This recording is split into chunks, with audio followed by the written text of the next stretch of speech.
Muy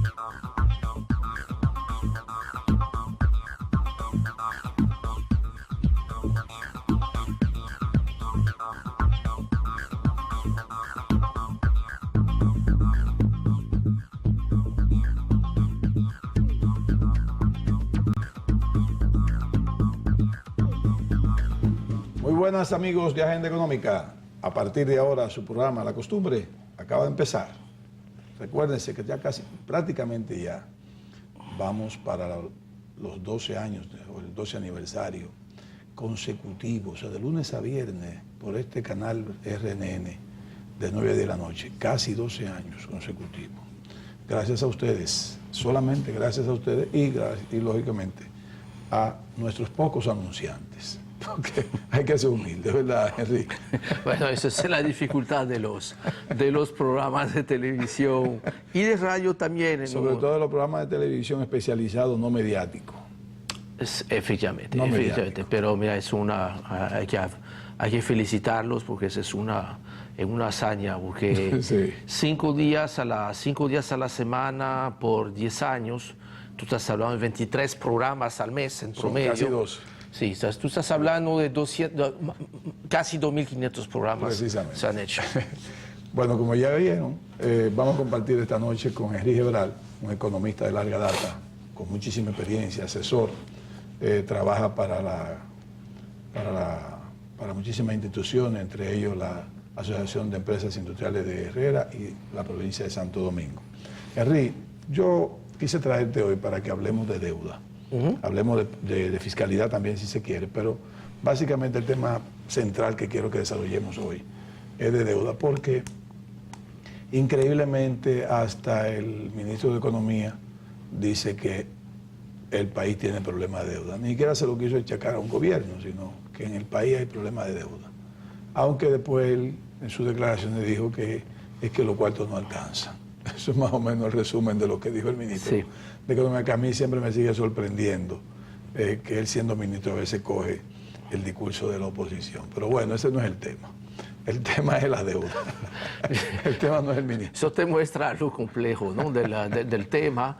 Eso es como mucha democracia. No, bueno, se ve que, mira, hay un tema para el cual parece que no hay una visión completamente unánime por parte del equipo. No hay un pensamiento monolítico ahí. No, y entonces cuando no hay un pensamiento monolítico o quizá unidad de criterios, entonces se produce lo que uno llama declaraciones cacofónicas, ¿no? Sí. Que de un lado el ministro de Economía llama la atención, del otro lado el ministro de Hacienda, cumpliendo, vamos a decir, con su responsabilidad de ministro de Hacienda, dice que hay, mira, no hay que preocuparse. Y vamos a ver, quizás, como en muchos aspectos económicos, son monedas de dos caras. El tema no es quizás tan grave, pero tampoco es para salir a celebrar. Antes, en los gobiernos del PLD, yo estaba acostumbrado a que los ministros de Economía y el de Hacienda, cualquiera que sean, siempre tenían un discurso contrario al gobernador del Banco Central o a las autoridades monetarias para no llevarlo eso a una persona. Claro. En estos momentos sí por lo menos veo que el Ministerio de Hacienda y las autoridades monetarias están en cierta manera con un pensamiento coherente, correcto, un solo pensamiento. Sí, que no fue, no fue siempre así. Exacto. Y eso que eran primos. No, y antes, y después del primo, sí. Y después del primo también hubo. Eso pasa en las mejores familias, obviamente. ¿No? Dicen que eso pasa cuando tú quieres sustituir el puesto, cuando tú quieres ocupar un puesto, como que pasa mucho. Ahí no funcionó. No funcionó, no funcionó. Pero todavía no se nos queda el ministro de Economía, que sigue siendo contrario, un discurso contrario, un pensamiento contrario al de, ahora mismo al de Hacienda y a las autoridades monetarias. Pero vuelvo, ya digo, reitero, ese no es el tema es la deuda. Claro. Sin tener que contestarle a los economistas que salieron hace 2 o 3 semanas, donde ellos hablaron de la preocupación de la deuda, hablaron de que la deuda nuestra simplemente financia el consumo, que ya estamos en un 50% del Producto Interno Bruto, y cuando se está en un 50% del Producto Interno Bruto ya es preocupante, como lo han dicho FMI, como lo han dicho el BID y AID. Yo, en mi opinión, a cada vez que traigo una persona de tu categoría acá, doy mi opinión para que cada quien dé una opinión. Yo voy a seguir hablando de deuda por un tiempo, trayendo diferentes personas, diferentes economistas y técnicos para que también den sus opiniones. No importa si coincide o no coincide, no importa. Yo digo que en cierta manera yo coincido en algo con ellos, en que es insostenible la deuda. Las autoridades todavía dicen que no es insostenible. Yo soy de lo que dicen, llevándome de un concepto privado, de un concepto personal, que cuando tú tienes que coger prestado para pagar préstamos, ya tú tienes una deuda insostenible. Para mí las deudas son sostenibles a medida que tú puedas pagarlo de tu presupuesto, si no te sacrifica de tus gastos corrientes. Me explico.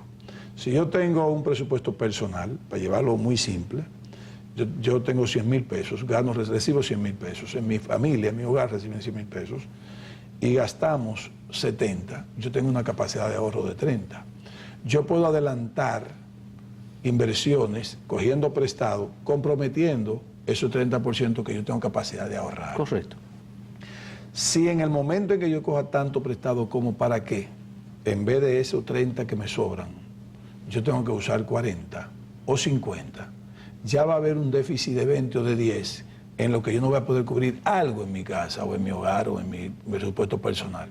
Y ya tengo después entonces que coger esos 10 o esos 20 prestados para poder financiar ese consumo corriente o ese gasto corriente que tengo. Lo cual puede terminar en crear una bola de nieve. Correcto. Que hace que en algún momento tú vas a estar en una imposibilidad. Exacto. De seguir pagando o de seguir consiguiendo a alguien que te preste, porque a fin de cuentas esas son las dos dimensiones del problema. Entonces, para mí la deuda es insostenible a partir de que yo tengo que coger prestado para pagar deuda.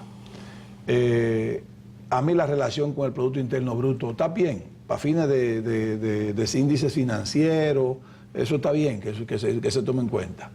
Pero Japón tiene 270% de deuda con el Producto Interno Bruto, Estados Unidos tiene 110%, Italia, me enteré hace poco, vi a Luis Manuel Piantini, que está en 130%, España está en 90 y pico, Portugal está en los 80 y pico, Grecia está sobre 100, y todavía se habla de insostenibilidad de deuda cuando definitivamente es un asunto de sus ingresos que no son suficientes para pagar deuda y sus gastos corrientes y de inversión social.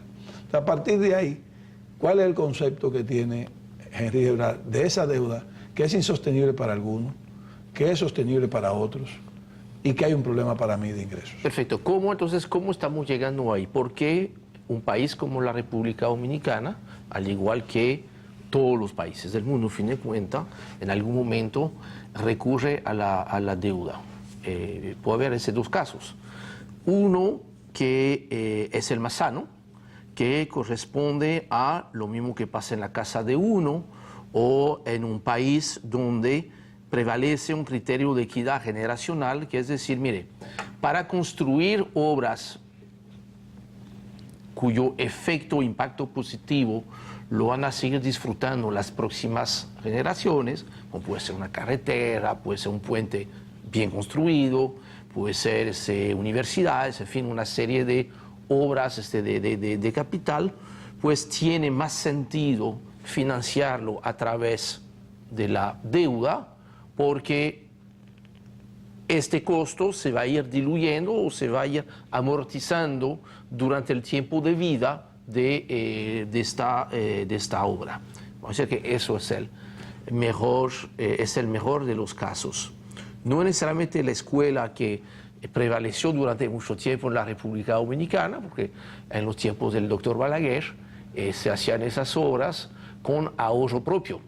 O sea, no se recurría ni siquiera a la deuda para eso, pero eso crea cierto nivel de austeridad y un freno definitivamente a las posibilidades de desarrollo. La otra razón por la cual, esa es la mala razón, pero en esa también recurre en muchos países, es que si tú tienes más gastos que ingresos, independientemente de que sea gasto de capital o gastos corrientes, que dicho de paso, entonces yo he mencionado casualmente gasto corriente y gasto de capital porque existe una idea, a mi muy humilde parecer, equivocada de ir santificando el gasto corriente, santificando el gasto de capital y satanizando el gasto corriente, diciendo que mira, entonces es bueno endeudarse para gasto de capital y es malo para gasto corriente. Eso depende, porque,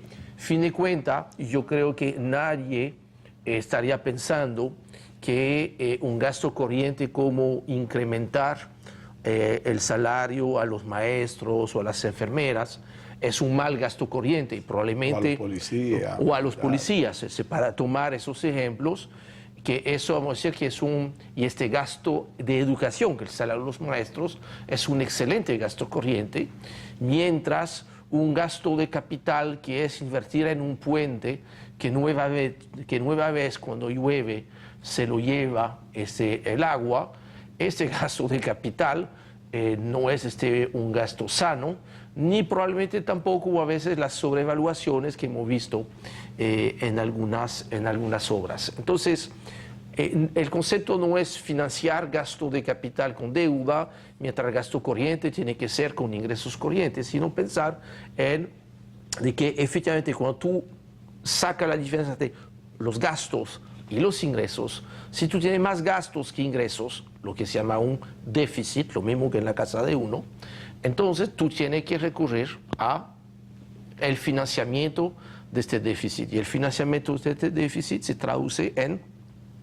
el incremento de la deuda. Y si vemos el caso de la República Dominicana, vamos a ver si pueden mandar una de las gráficas que trajimos, sí, que muestra la evolución, la evolución de lo que llamamos el stock de deuda. ¿Qué es el stock de deuda? Va a ser lo que debe el Estado al resto de los sistemas financieros, que sea local o internacional. Y lo vemos que, mira, básicamente se ha multiplicado por 8 la deuda desde el final de los 90 hasta el 2017. Entonces, ¿esto es bueno, es malo, es preocupante o no? Hay dos maneras de verlo. Yo creo que cuando vemos el tema de la deuda es dos cosas. Primero, cuánto tú tienes que sacrificar, como tú pusiste en tu ejemplo personal, de tu presupuesto. Cuánto estoy dedicando de mis ingresos al servicio de esta deuda. Y cuando yo hablo del servicio de la deuda, no estoy diciendo solamente los intereses. Correcto. Porque también el que te prestó dinero, él tiene aspiración no solamente a cobrarte intereses, sino de recuperar algún día el capital. Correcto. También. Y siempre este día viene. Entonces, hay esta dimensión. La otra dimensión, entonces tendremos que volver ahí para ver que finalmente ya estamos entrando en zonas de tensiones. Lo otro que generalmente determina a nivel de las crisis de deuda internacionales la sostenibilidad o no, es saber si en las condiciones actuales, o si se agrava un poquito, si vamos a seguir consiguiendo gente que presten.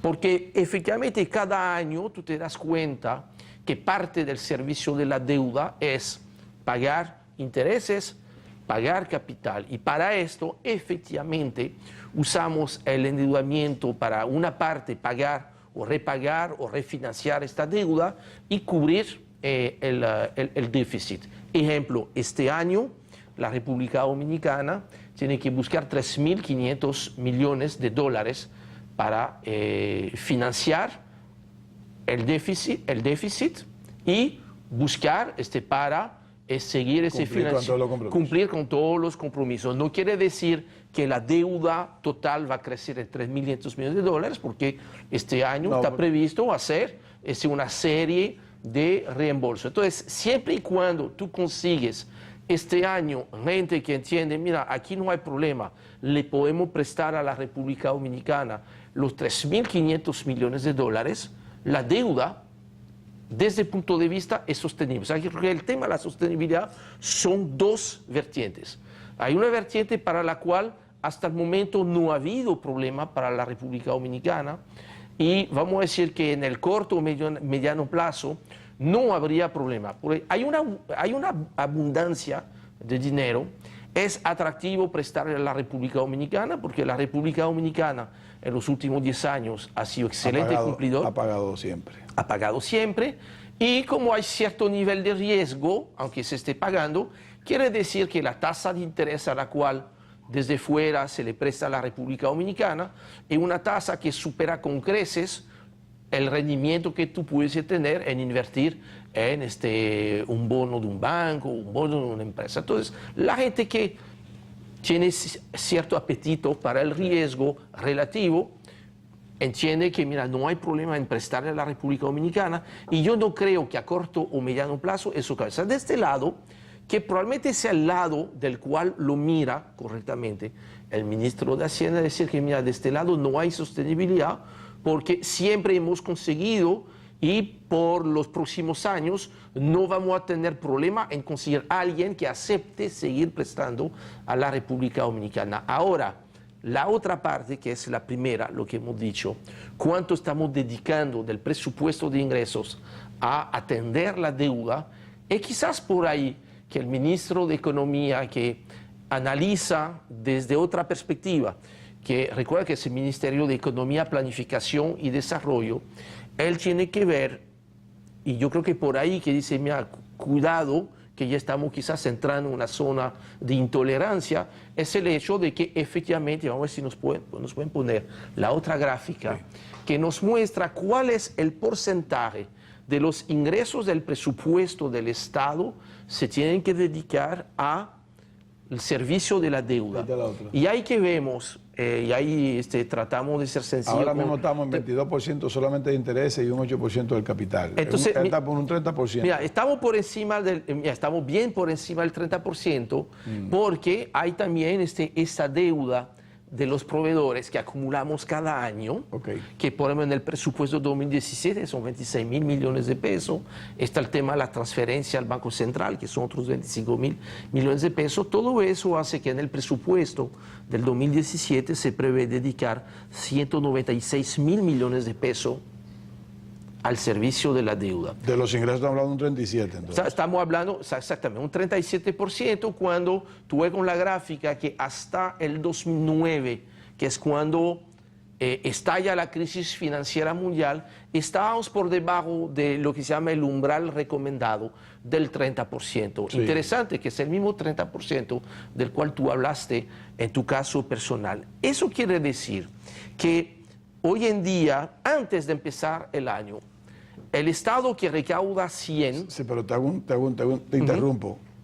En el Estado no se da lo mismo, porque es un 30% de lo que a ti te sobra, pero el Estado no le sobra un centavo de hace muchos años. Bueno, eso es cierto, y eso es lo que te complica un poquito el problema. Pero entonces, en vez de tener 100 realmente para hacer política pública, atender salud, atender educación, atender seguridad, tú le estás quitando de este 100, tú le estás quitando 37, o sea, 40 para redondear. En vez de quitarle 30, que sería el máximo recomendable. Sacamos una cuenta rápida.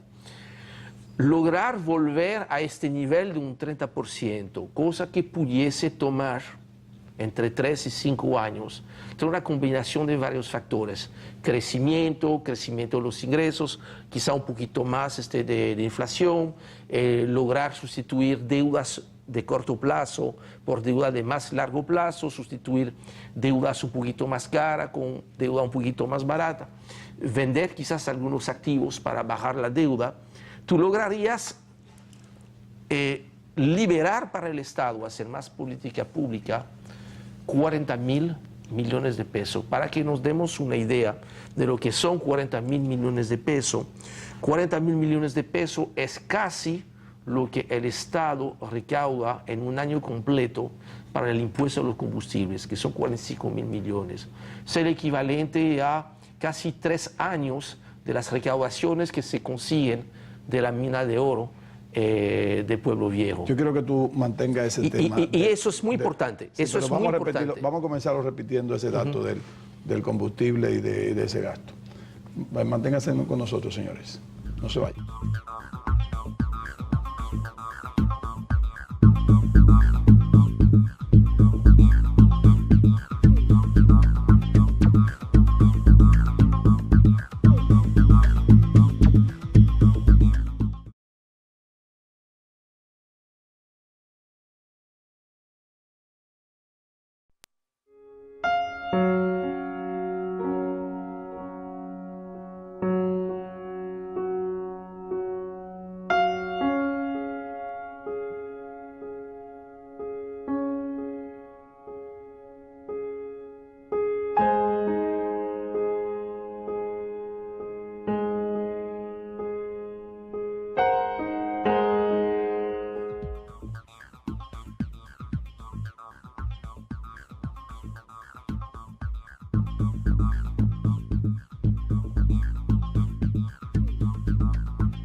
Bien amigos, continuamos con Agenda Económica y Henry Gebral. Estamos analizando de la sostenibilidad de la deuda. Henry, yo quiero que tú repitas cómo terminaste. Sí. Hablaste del impuesto sobre el combustible. Explícanos esa variable de nuevo, por favor. No, mira, ok. Como vimos en la gráfica antes del cambio, el servicio de la deuda, o sea, cuánto cuesta al Estado de sus ingresos servir el pago de la deuda y el pago de los intereses, equivale a cerca del 37% de los ingresos. Claro, si fuéramos a contar los intereses que tiene que pagar el Banco Central, ya como concepto de servicio del sector público ya todo consolidado, incluyendo el Banco Central, sí. Estamos muy por encima del 40%. Vamos a concentrarnos en lo que es el gobierno central por el mismo tema del presupuesto. Al tener que dedicar, para redondear, un 40% de sus ingresos, en vez del 30%, que es el nivel máximo recomendado por los libros de texto, ahí uno de los objetivos de un pacto fiscal o de una ley de responsabilidad fiscal sería poder regresar a este nivel de 30% de los ingresos como un nivel máximo para el servicio de la deuda. Eso tendría un impacto directo muy positivo para el Estado, para el gobierno central, de que liberaría unos 40.000 millones de pesos que hoy en día se dedican al servicio de la deuda y que entonces estarían ya disponibles para educación, salud, seguridad, infraestructura, es una serie de cosas que entendemos crean lo que llamamos el bien público, ¿no? Que es lo que necesitamos para crear desarrollo y crear las oportunidades para que los más pobres pues, puedan pasar a otro nivel en la sociedad.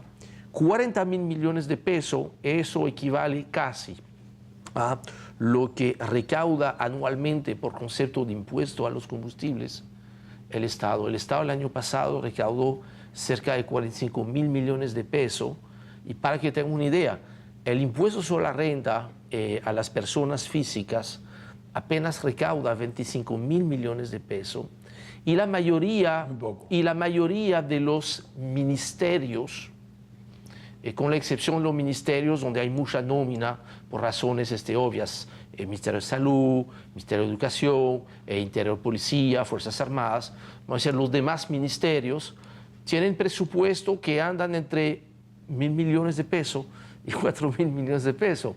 Tomamos un ministerio que conozco bastante bien, Ministerio de Energía y Mina. El año pasado el presupuesto fue menos de 1.000 millones de pesos. 600.000. Estamos hablando del equivalente a 40 años del presupuesto de un ministerio tan sensible como ese. De ahí que yo entiendo, 600 millones. Sí, que de ahí yo entiendo que una de las metas principales para liberar recursos dentro del marco de un pacto fiscal y de una ley de responsabilidad fiscal es lograr a través de varios instrumentos, el tiempo que haya que tomar, 3, 4, 5 años, hacerlo paulatinamente, volver a este nivel del 30%, que no es ninguna fantasía. Ese es el nivel donde estaba la República Dominicana hasta el año 2009. Hay una serie de razones buenas y otras no tan buenas que explican por qué la República Dominicana ya se fue por encima del 30%. Yo creo que este tema de la insostenibilidad de la deuda hasta el momento yo lo veo más del lado de la falta de grados de libertad para el Estado crear una política de desarrollo económico que por el lado de la insostenibilidad, porque no vamos a conseguir mañana quien nos quiera prestar. Es ahí donde tú ves, mira, que hay dos formas de verlo. Ahora, yo creo que no es sostenible desde un punto de vista de la agenda de desarrollo del país mantener un nivel tan alto de servicio de la deuda. Independientemente de cuánto representa la deuda del PIB, yo creo que más bien tenemos que ver cuánto el Estado tiene que sacrificar de las recaudaciones que recibe para que efectivamente lo que se pueda liberar vayamos a sembrarlo en crear desarrollo, crear salud, crear vivienda, crear educación, que eso es el papel que debe tener el Estado. Tú mencionaste el gasto, mencionaste los ministerios, y en esa manera, si se quiere incluirte lo que gasto, y hablaste de responsabilidad fiscal. Si tú fuese a hacer un presupuesto de la nación, si a ti te contratara el gobierno central o Hacienda, por así decirlo, para que tú elabores un presupuesto del próximo año, el 2018, ¿tú crees que sería posible, basado en todas las rigideces del presupuesto, basado en las necesidades sociales que el gobierno cubre, los auxilios, ya sean los subsidios que da, las asistencias sociales, y basado en que tenemos un Congreso, un poder legislativo, un poder judicial, tenemos Cámara de Cuentas, tenemos Junta Central Electoral, tenemos el 4% del Producto Interno Bruto para la educación? ¿Tú crees que será posible hacerlo un presupuesto que no tenga 710 mil millones de pesos en gasto? Entonces, ¿tú crees que podamos hacer un presupuesto con 500 mil millones de pesos? No, mira, yo creo que... Sin contar la deuda. No, yo creo que lo que hay que hacer, primero es un ejercicio, y parte creo que del ejercicio del pacto fiscal, y hacer un ejercicio de sincerización de una serie de temas.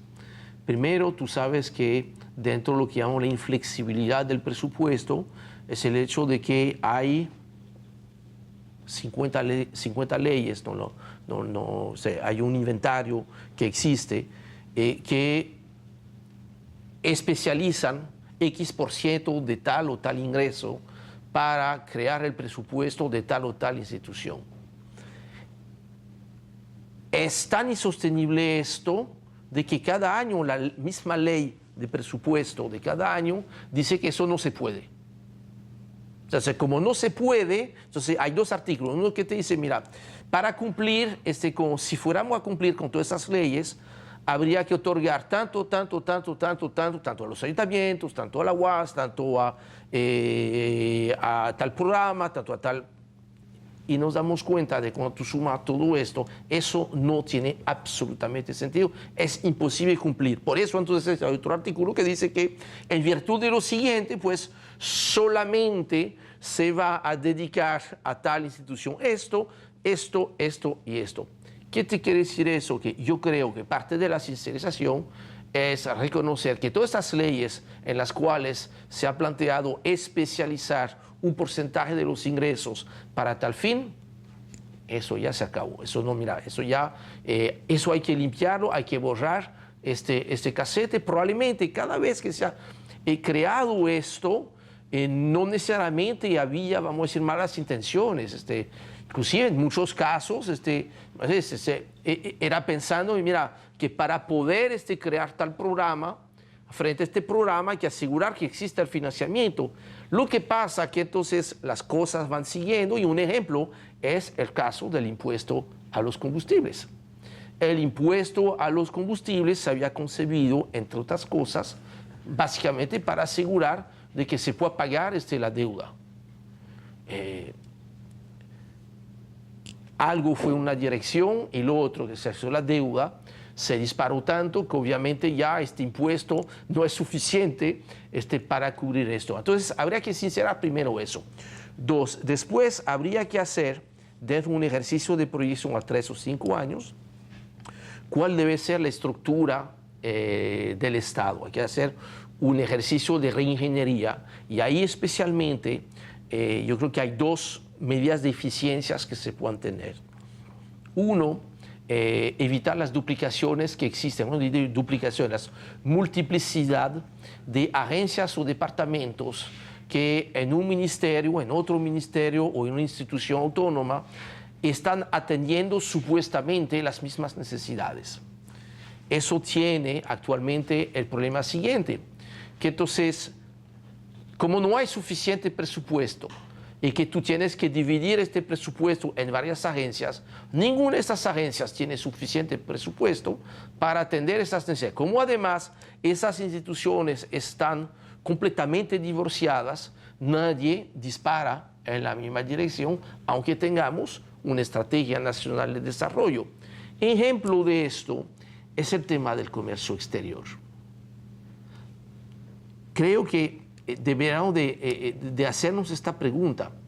Si el tema del comercio exterior, el desarrollo de las exportaciones, es tarea tan fundamental para la República Dominicana, ¿cómo explicamos que uno de los pocos países en el mundo abierto como la República Dominicana no cuenta con un Ministerio de Comercio Exterior y en cambio de eso tiene como 10, 15 agencias o oficinas que tienen algo que ver con el comercio exterior? En 1994 hay un excelente ejemplo, yo creo, que pudiéramos estudiar. Es el caso de Costa Rica. Costa Rica, estamos hablando entonces 23 años, un cuarto de siglo ya, no era la potencia exportadora en la cual se ha convertido, con condiciones, vamos a estar claros, muy inferiores, considero, a las posibilidades que tiene la República Dominicana. En el 1994, crean lo que se llama Procomer, la Oficina de Promoción de Comercio, que en realidad es un Ministerio de Comercio Exterior. ¿Cómo lo hicieron? Hicieron una auditoría, un análisis, un levantamiento de todas las instituciones del Estado que de una u otra manera tenían algo que ver con el comercio exterior. Unos, financiamiento. Bueno, eso me suena a Bandex. Otra que tiene que ver con estadística de comercio exterior. Estadística de comercio exterior, Dirección General de Aduana, Oficina Nacional de Estadística, obviamente el Banco Central de la República Dominicana. En fin, tú tienes una serie de instituciones que hacen casi lo mismo, que es producir esta información. Negociaciones comerciales que básicamente están con relaciones exteriores. Hay una dirección de comercio exterior que está, DICOEX, en el Ministerio de Industria y Comercio. Tú tienes a Proindustria, que administra los parques de zonas francas, propiedad del sector público. Tú tienes el Consejo Nacional de Zona Franca. Tú tienes el CEI-RD. En fin de cuentas, estamos ahí dando nada más unas pinceladas en un sector de cómo probablemente rediseñando esta parte. Lo mismo puede ser para vivienda, lo mismo puede ser para el programa que tú quieras. Tú consolida eso, tú vas a tener un doble impacto. Tú vas a tener mejor resultado porque tú vas a tener gente alineada, entonces con mejores resultados, y probablemente el dinero que tú vas a poner ahí te va a rendir mucho más. Inclusive yo creo que el dinero adicional que es necesario para meter en el comercio exterior, en gran parte tú lo vas a estar financiando con el beneficio de eliminar una serie de sobreposiciones, duplicaciones de funciones. El sector público de la República Dominicana está lleno de ejemplos así. Eso no resuelve todo el problema, pero es parte de las cosas que permiten, vamos a decir, lo que se busca no es tanto ahorrar dinero, es tener un Estado más fuerte y más eficiente. Aparte de eso, significa probablemente donde hay la posibilidad de eficientizar el gasto, quiere decir que mira, donde en vez de gastar 10, tú puedes gastar 9,5%, tú te ahorraste 5%, un pobre 5% en todo lo que es el presupuesto actual del gobierno central, fuera de transferencias y del gasto de intereses, tú estás hablando de 20, 30 mil millones de pesos. Y ahí estamos hablando, mira, cualquier gerente de empresa privada que nos mire esta noche sabe perfectamente que, mira, aún en la empresa mejor administrada del mundo, si nos planteamos eficientizar en un 5, en un 10% el gasto, se logra. Nadie ha planteado de que el Estado sea la empresa mejor administrada del mundo, aunque, y es importante subrayarlo, porque hay que ser justo, hay instituciones del Estado que en esta parte del manejo de presupuesto han mejorado sustancialmente y pueden ser ejemplos también para otras agencias del Estado. Recuérdate que nosotros tenemos un Estado muy grande, aunque no es tan fuerte. A mí me gustaría un Estado, si se quiere, un poco menos grande, pero mucho más fuerte y más independiente del sector privado. Pero tenemos una realidad. Nosotros tenemos 190 diputados con 32 provincias apenas, con 152 municipios. Y está creciendo, o sea, no para de crecer la Cámara de Diputados. Eso debió hace mucho legislarse para que tenga un tope. Los legisladores tienen que tener un tope, no ellos, sino la Cámara de Diputados. No debe llegar mañana a 200 diputados o 210 diputados. La Constitución dice que por cada tanto 1000 votos. Entonces, yo creo que eso no debería ya ser. Debería ser por tanto 1000 votos, pero a un máximo de tanto, nunca más de ahí. Eso es uno. El país ha crecido en términos judicial porque hace 5 años, creo que fue hace más o menos, creamos el Tribunal Constitucional, el Tribunal Superior Electoral, el Tribunal Superior Administrativo. O sea, creamos 3 tribunales más, por así decirlo. Después, antes creamos el Consejo Nacional de la Magistratura. O sea, estamos creciendo y no tiene nada que ver el Poder Ejecutivo necesariamente con eso. No, de hecho, si tú analizas, si tú haces el análisis del gasto, te darás cuenta de que probablemente a nivel del gobierno central ha habido cierta mejoría en la administración del gasto, claro, y no hubo un crecimiento tan importante. Donde más claro ha crecido es fuera del gobierno central, entidades autónomas. Esa es la conversación que yo quiero que en un futuro tengamos tú y yo, para sacar, para que la gente tenga, porque es que se le ha vendido, la oposición ha logrado vender, que el problema de la deficiencia es del gobierno central, la deficiencia del Estado mismo, Y por eso quisiéramos que en un futuro tú y yo hablemos muy bien de lo que son eficiencia del Estado y eficiencia de un gobierno central. Porque obviamente ese es otro... claro. Y otra conversación, otra discusión. Mira, y eso es un tema obligado, claro, porque no vamos a lograr resolver y alcanzar todos los retos que tiene la agenda de desarrollo del país solamente viendo el tema de los ingresos. Es importante. Sí. Tampoco se puede lograr dejando fuera el tema de los ingresos. Claro. Eso también yo creo que... Vamos al cambio, y te quiero hacer una preguntita que tiene que ver mucho con esos ingresos y con esos gastos. Vamos al cambio, no nos corten. Quédense con nosotros.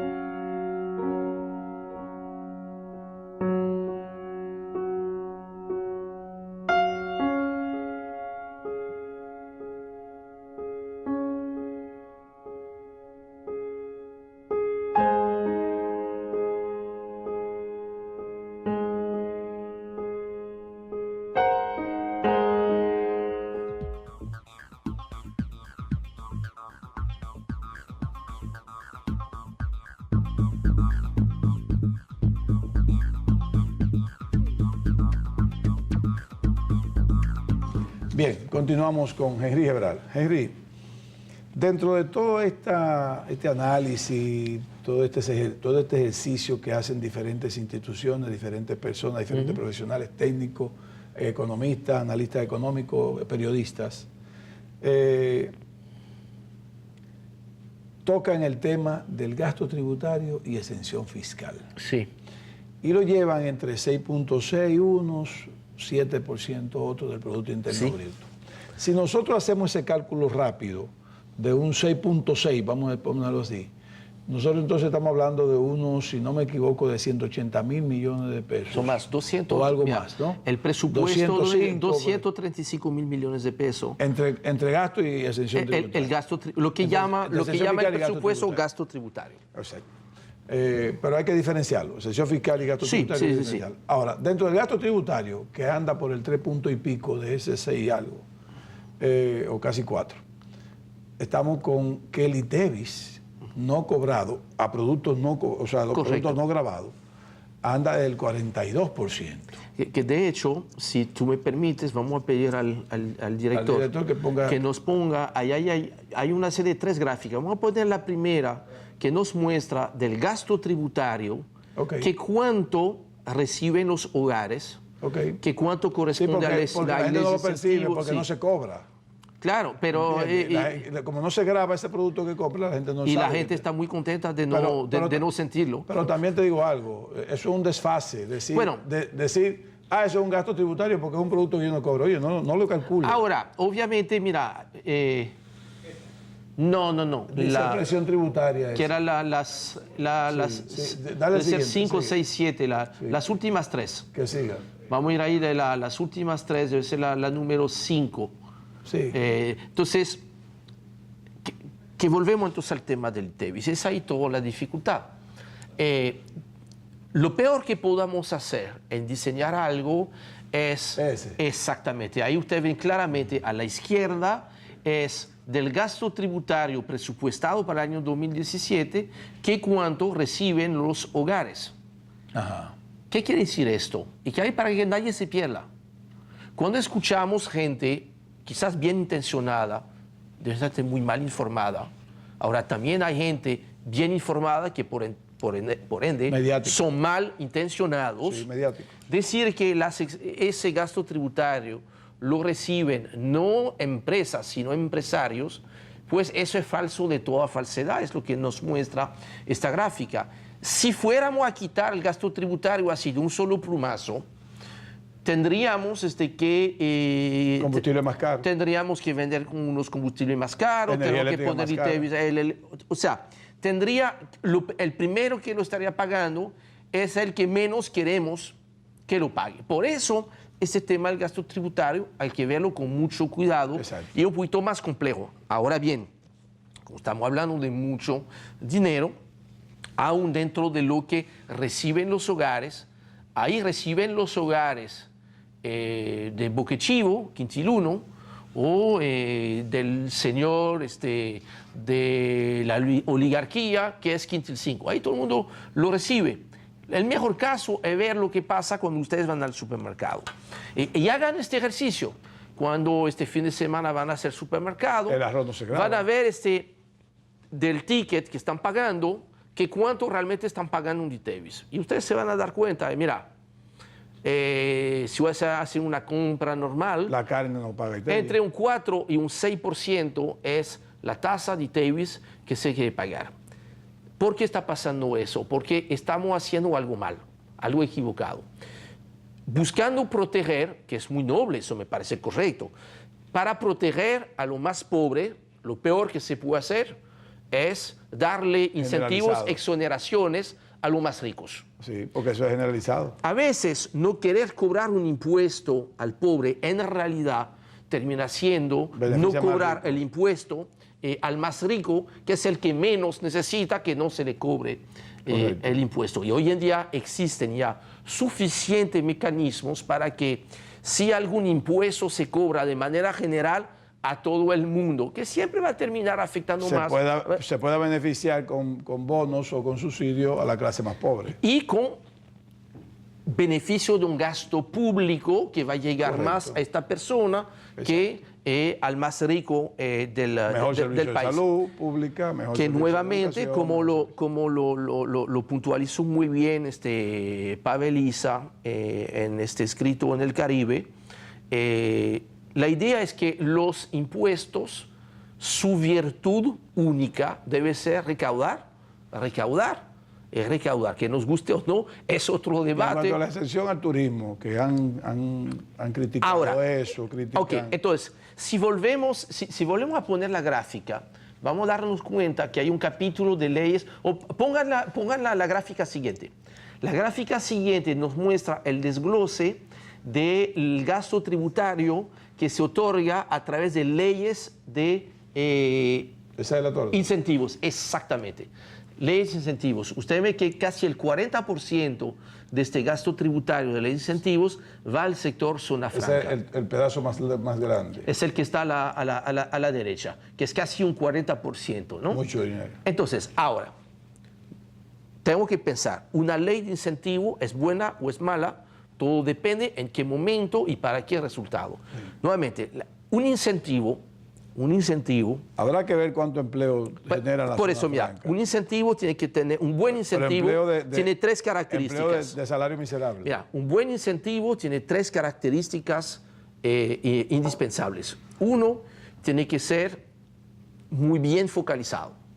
Un buen incentivo Por un no tiempo. se da todo el... Dos, tiene que ser condicionado a resultados.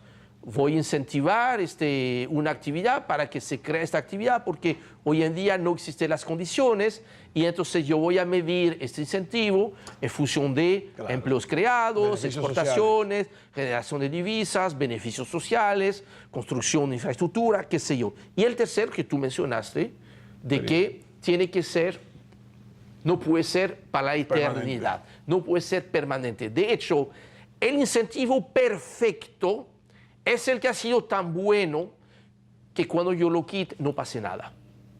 Aparte, Porque eso quiere decir que Henry, entonces ha cumplido su que ese papel. incentivo a zona franca aquí solamente está generando y los únicos dólares que entran realmente son para pagar empleos. Ahora, Porque ellos entran dólares que se contabilizan, pero sacan dólares también, Ahora, que también se contabilizan.